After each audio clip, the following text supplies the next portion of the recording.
This recording was made at the 2019 North Star Conference, A Perfect Brightness of Hope. North Star International is wholly independent of the Church of Jesus Christ of Latter-day Saints. It does not receive funding or direction from the Church. The following content should not be interpreted as official statements of Church doctrines, beliefs, or practices. North Star International does not take a position regarding any specific therapy, including reparative or conversion therapy, SOCE. North Star International is not a therapeutic organization. It is a peer-led lay religious support ministry. Our focus is to support individuals as they seek to align their lives with gospel principles and as disciples of Jesus Christ. It is also my privilege and my honor to introduce a dear friend of mine, Brad Wilcox, as a keynote speaker today. I met Brad probably, I don't even know how many years ago it was, maybe 15 years ago. For those of you who have been around a while and you remember the old Mattis firesides, Fred and Marilyn Mattis, we gave an award in their honor yesterday. They used to have these firesides that started in their home, started with 6 people, and it ended up with them renting monthly a little local facility where to be able to host the 200 people who would come monthly just to feel the love in their home. And Brad was a speaker at one of those firesides. And I met him there and felt then just what a beautiful person that he was and his care for this community. And then it was after that I got to work with him closely. He authored a chapter in the Voices of Hope book. And just being able to work with him in that capacity and developing this friendship, this love over time, has been one of the great blessings of my life. From the time we started doing North Star conferences, he has always been on our short list of speakers, and this is the very first year. Every year, I think we've asked him, maybe every year, and this is the first year he could be with us because he was always booked out. So we're very, very grateful to have him. A very brief bio here. Brad grew up in Provo, Utah, except for the childhood years he spent in Ethiopia, Africa. He served his mission in Chile and later returned to that country to serve as a mission president. He is a professor in ancient scripture at Brigham Young University and has served as a member of the Sunday School General Board. We are grateful to have Brad Wilcox here with us today.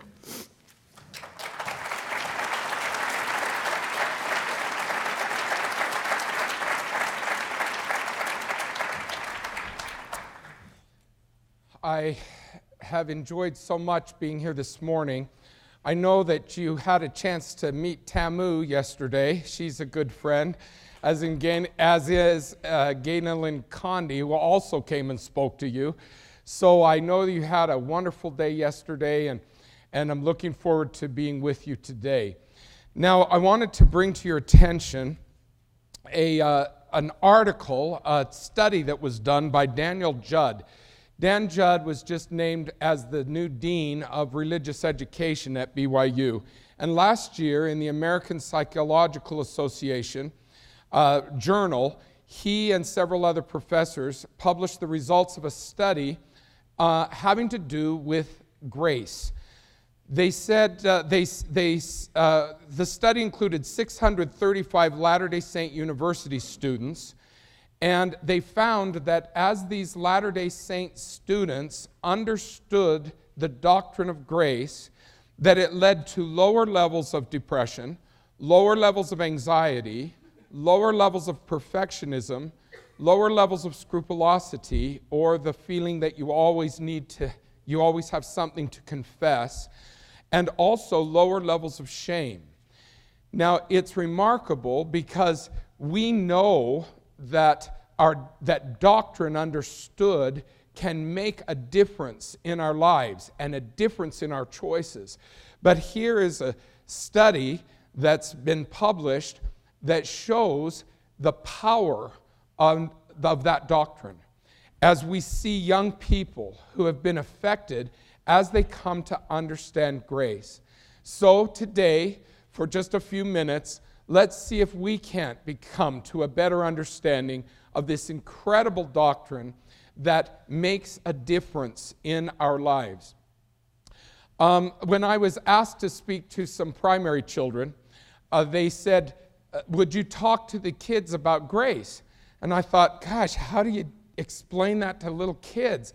So I decided I'd have a little race. And I passed out a hymn book to all the children, and I said, let's go through the hymn book, and I'll say 1, 2, 3, go, and let's see if you can find the word grace in the hymn book. Well, we got them going, and they were going through the book, and pretty quickly some kid said, I found it. I said, oh, wonderful. Which hymn was it in? And he said, Called to Serve.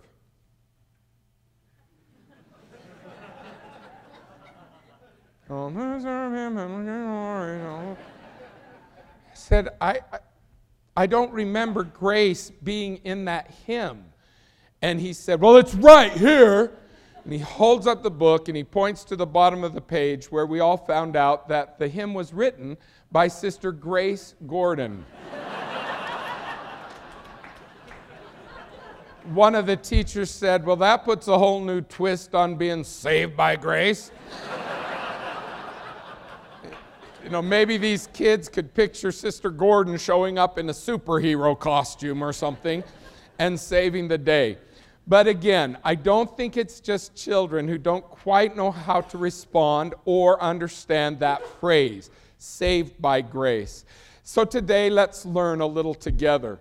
Grace is one of those crazy words in English that has so many different meanings. It can mean elegance and beauty. It can mean kindness and courtesy. It can be a title, Your Grace. It can be a prayer, We're saying grace. It can mean a lot of different things. In the New Testament, we hear it as a salutation, grace be unto you. If we go back to the Hebrew word that was translated as grace, the word that word meant goodwill or favor given with compassion. No wonder Christians grab that word to describe God's goodwill and God's favor given with God's compassion. But Latter-day Saints understand that grace is not just a description of God's attributes. Rather, it is how He engages with us as we strive to make those attributes our own. Listen to what President Dieter F. Uchtdorf defined grace as: divine assistance and endowment of strength by which we grow from the flawed and limited beings we are now into exalted beings. So grace is strength given to make us strong. It's divine help given to make us divine. Now, for many years, I always thought grace was somehow waiting for me at the finish line. Then I needed to get through the race, and then finally, at the end of the race, then I would find grace. But now I understand that grace is the power that surrounds me here and now. It's the power that moves me to the finish line. For many years, I somehow saw grace as supplementing my works, or my works as somehow supplementing Christ's grace, as if we have to meet some sort of minimum height requirement to get into heaven. Now I understand that it's not about height. It's about growth. So now, where I once saw a ratio of His part and my part, I now see a relationship of His heart and my heart loving each other and being conformed to the same image. Listen to what Elder D. Todd Christofferson has said.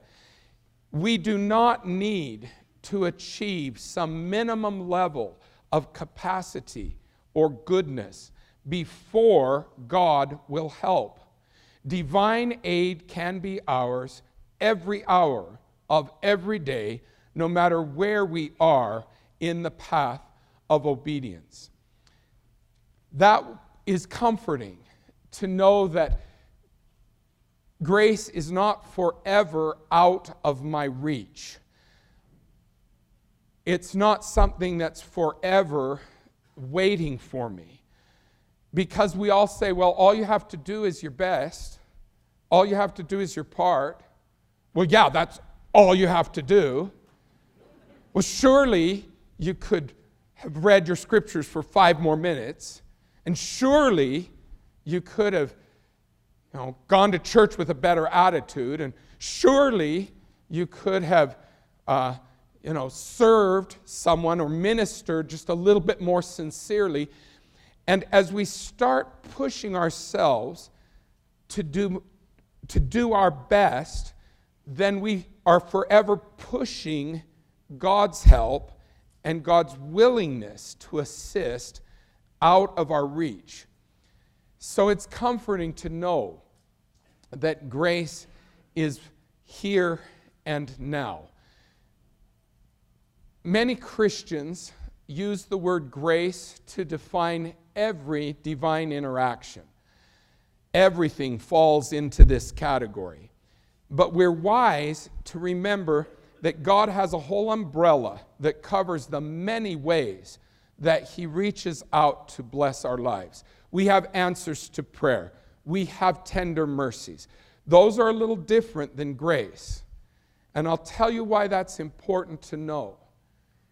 Because then we can see grace in our lives, even when we don't see answers to prayer. We can see grace shaping us, molding us, even when we don't see and recognize tender mercies. I have a son who was always losing the keys to the car. And so he'd come home and he'd say, I lost the keys to the car. Well, my wife got smart and she made an extra set of keys. So Russell came home one night and said, I lost the keys to the car. I said, don't worry, Mom's got an extra set. He said, those are the ones I just lost. So I called him over. I said, get down on your knees. We're going to say a prayer. And we prayed, and he was led to find the keys in a place that he'd already searched, and we recognized an answer to prayer. Now, that same kid grew up and became a nurse anesthetist. Now, that's kind of terrifying if you think about it. I know there's a body around here. Don't worry, Mom's got an extra.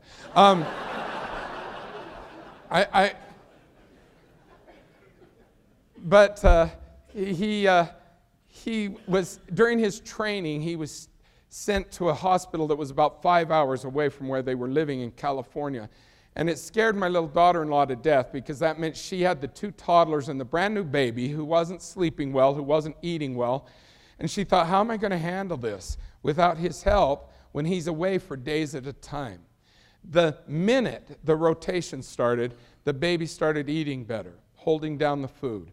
The minute the rotation started, the baby started sleeping better.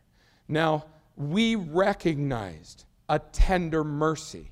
You couldn't even call it an answer to prayer because we weren't smart enough to pray for it. I mean, who prays, knock the baby out? I mean, I don't even think that's legal. So we didn't pray for it, but God saw a need, and He reached down and He helped us in our need. Now, grace is a little different because grace is when we see heaven helping us to change, to make positive changes. I know a young man who was growing up in Las Vegas and ended up joining the church.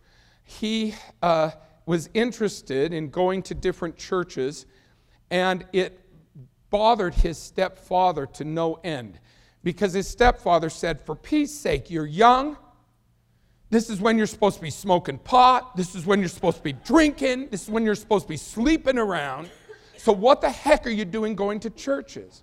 Well, when the kid ended up joining the Church of Jesus Christ, well, then his stepfather kicked him out of the house. Well, you know the drill.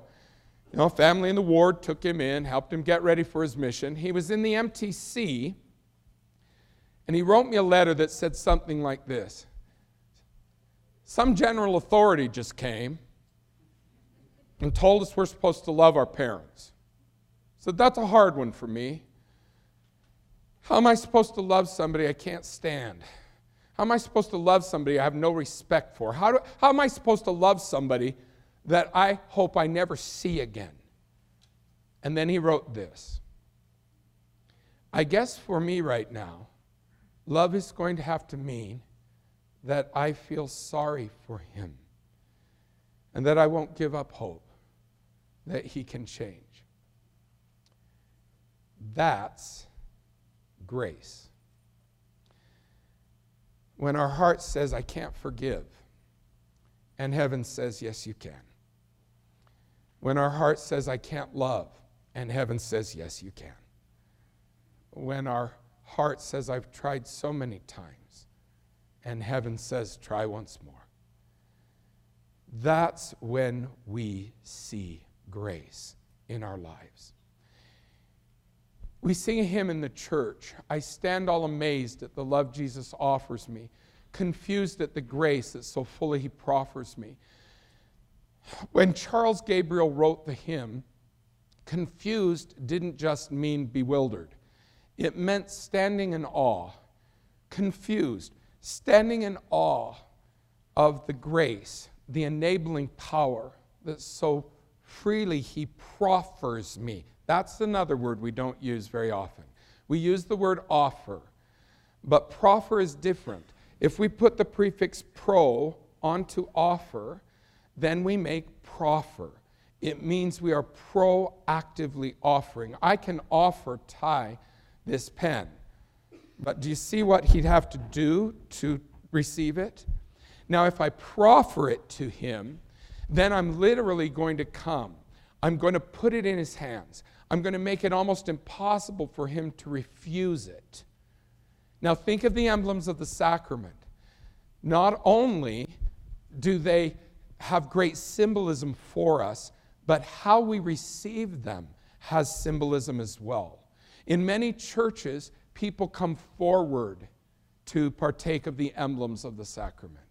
They are offered to them, but not in our church. In our church, they are proffered to us. They are literally placed in our hands, even when we're late and in the foyer. And don't ask me how I know that. But even then, those emblems are proffered to us. So yes, we stand amazed at how freely Christ gives us this gift, this unearned, unmerited gift. But he must stand pretty amazed himself at how few people there are in this world who are willing to pick up those emblems and internalize them. In Doctrine and Covenants, we read, what doth it profit a man if a gift is bestowed upon him, if he receive not the gift? Grace is a lot like a scholarship. It's a gift. It doesn't guarantee education, and it doesn't guarantee graduation. It's a gift that has to be utilized. It has to be received so that those changes can take place. The person giving the gift doesn't want to get paid back. That's not the point. It's not an investment like that. He just wants to see that gift utilized. He just wants to see the person take advantage of that facilitating gift that can facilitate education, that can facilitate a better life. That's what he wants to see. And that's what we can do as we receive this gift that has been proffered to us so freely. I know a woman who went through the temple for the first time. And when she came out, I said, how did it go for you? She said, well, I'm a little disappointed that it wasn't more focused on the atonement.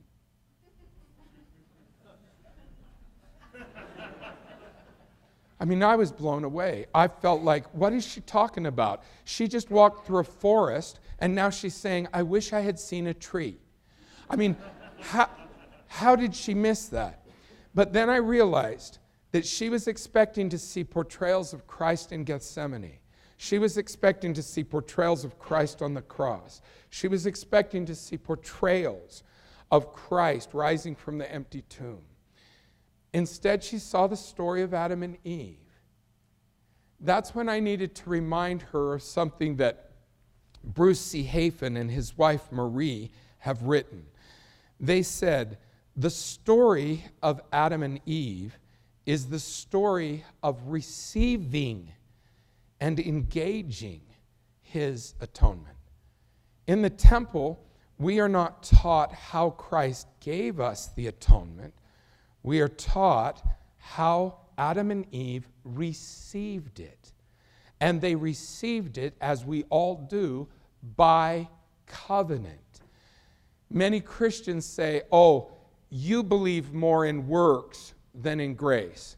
You believe more in making and keeping covenants than in grace. And I say, no.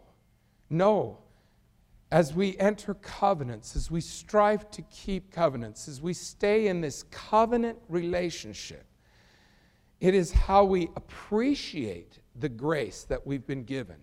It's how we utilize the gift that we've been given. And it's how we invite more and more grace into our lives. It's how we welcome more grace into our lives. Have you been saved by grace? It's a question we've all been asked, and sometimes we struggle with how to answer it. But I want to remind you that grace is not the word we should be discussing with non-member friends. Grace is common ground. If we're going to have a discussion about that phrase, let's talk about the word saved. That's where we're different. For many Christians, salvation is just getting into the other side of the wall of heaven. It's just getting into heaven. I know a lady in the South, and she says, I'm going to slip St. Peter at 20 and slide on through. And that's her idea of grace. That's her idea of salvation. But for Latter-day Saints, getting to heaven is just a very tiny part of salvation. For us, it is not just arriving at heaven, sitting on a cloud and praising Jesus. It's becoming heavenly. For us, salvation includes the possibility of exaltation, of literally becoming like Jesus, becoming like God. And that also is possible only through this empowering gift. So for us, salvation is huge. For them, it's very small. And that's where we're different. So for us, it's not just a matter of wondering whether we've been saved by grace. It's defining salvation in such a way that we understand that we must be changed by grace. Now, I know that in this community, that word change can sometimes be hard, it can be misunderstood, and it can be offensive. But please get a bigger picture in your minds. We're not just talking about Christ changing a smoker to a non-smoker, a drinker to a non-drinker, straight, gay to straight. That's not what we're talking about. What we're talking about is a change from human to divine. That's what we're talking about. And that's where our focus should be. That's the change that is possible through the grace of God, the grace of Jesus Christ. Remember when Elder Holland spoke to us and compared us to a choir? Do you remember that? He said, we're all members of a big choir. And then he offended every tenor in the church because he left us out. He said, we have the sopranos, the altos, the baritones, and the basses. And I have a friend who sings tenor in the tabernacle choir, and he says, I'm ready to have a sit-in. Now, in that talk, you'll remember that Elder Holland said these words that I have just loved. Come as you are, but don't expect to stay that way. Come as you are, but don't expect to stay that way. Because the minute you come, grace is extended. And the minute that grace is extended, then change happens. Choosing Christ is choosing to be changed. To be changed from human to divine. There was an interfaith symposium held at BYU, and an evangelical leader from back east spoke, and he said, Jesus did not come to be an example to us. Jesus did not come to show us how to live. He came to save us, no matter how we live. And his words saddened me. Now, I know he probably is not speaking for all evangelicals, and I know that he was probably meaning his words to be very comforting. But they terrified me.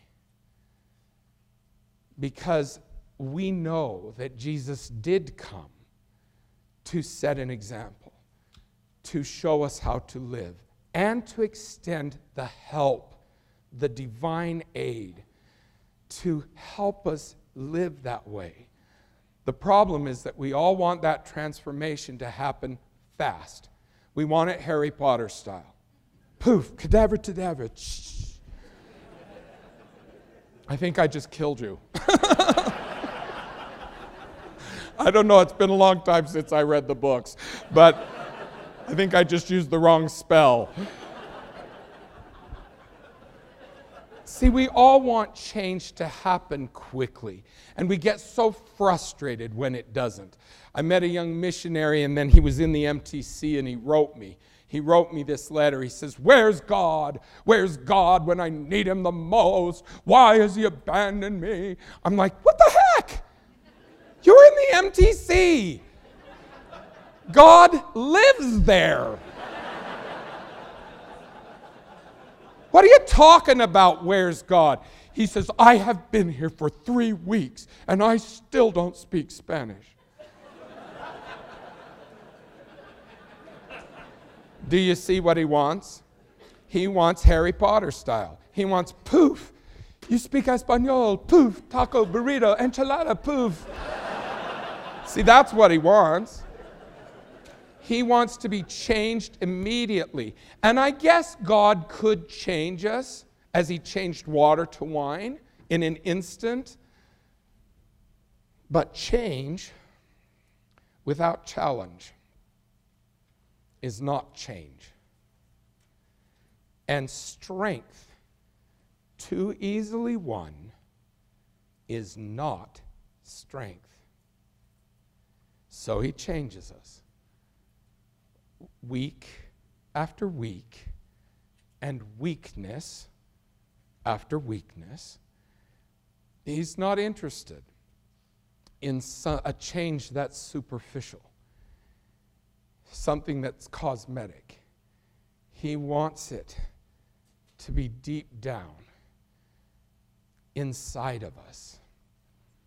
And so, time is the medium through which the power of Christ's atonement is made manifest in our lives. Time is the medium through which the power of Christ's atonement is made manifest in our lives. I know we say, I'll never do it again, and then we do it. And then we say, no, I swear I'll never do it again. And then we do it. And then we say, no, this is stupid. Pinky promise. I swear I'll never do it again. I saw a deacon and a beehive fighting the other day over which is stronger, pinky promise or Scout's honor. I said it doesn't matter because you're going to break both of them. So what do you do when you break pinky promise? What do you do when you break Scout's honor? What do you do when you struggle with promises made before God, angels, and witnesses?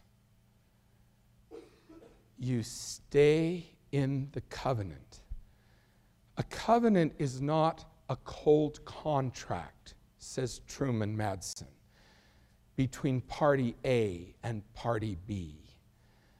A covenant is a warm relationship between two friends who are on a, think of the temple, first name basis. I'll end today with just one story from high school. When I was in high school, I joined the debate team, and it's not because I was any good at it. It's just because these girls said, "Come join the debate team. It'll be fun." So I joined the debate team, and we would go to these competitions on Saturday, and then at the end of the competitions, we'd go home in the school bus, and we'd get bored, and so we'd play a little game that was called Matthew, Mark, Luke, and John. Does anybody remember this? You'd pound your hands on your lap and clap your hands and click your fingers, and then once there was a little rhythm going, then you'd say somebody else's name or somebody else's number. How many know what I'm talking about? I tried to tell some students about this the other day, and some girl said, "Oh, that's big booty."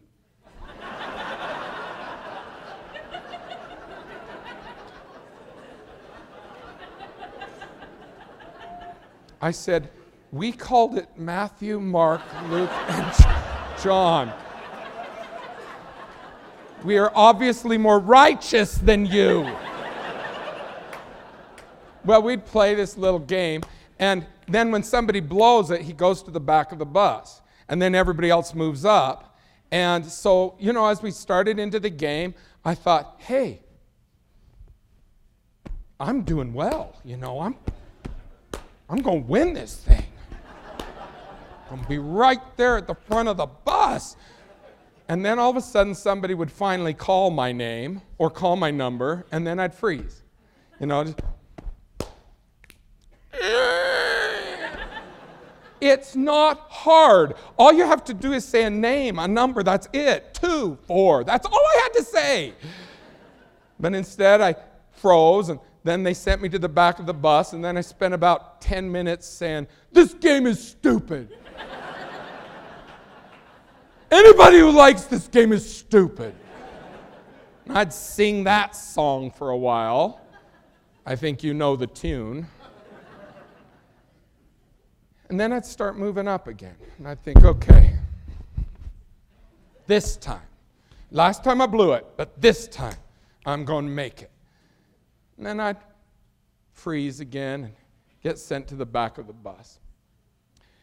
Now, what I realize now that I didn't realize then is that no matter where I sat on that bus, the bus was still taking me home. Even when I got sent to the back, even when I felt like I'd totally failed, the bus was still moving me forward.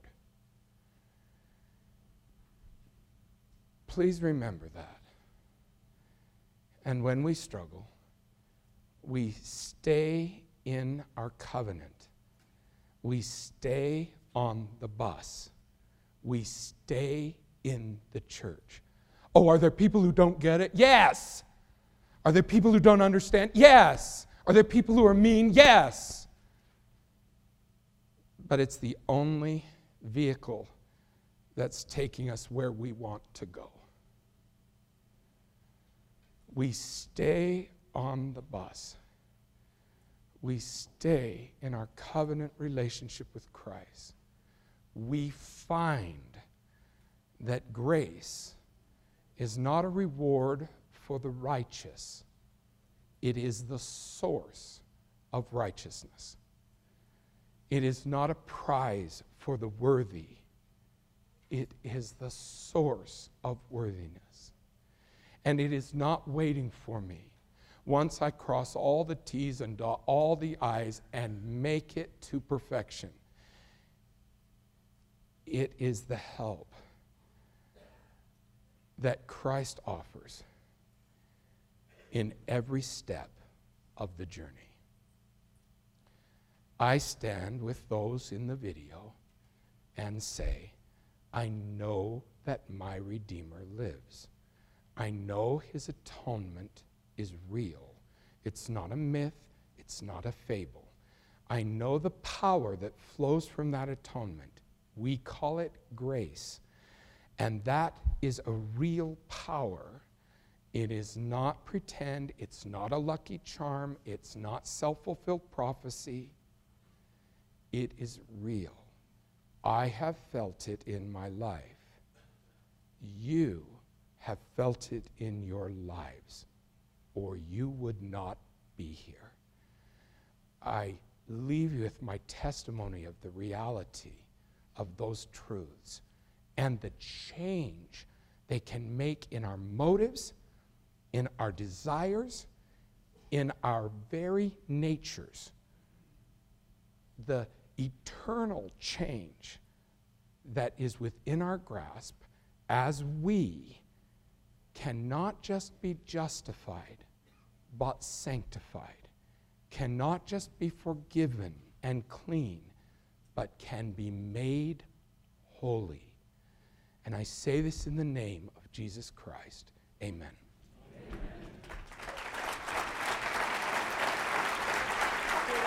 Amen.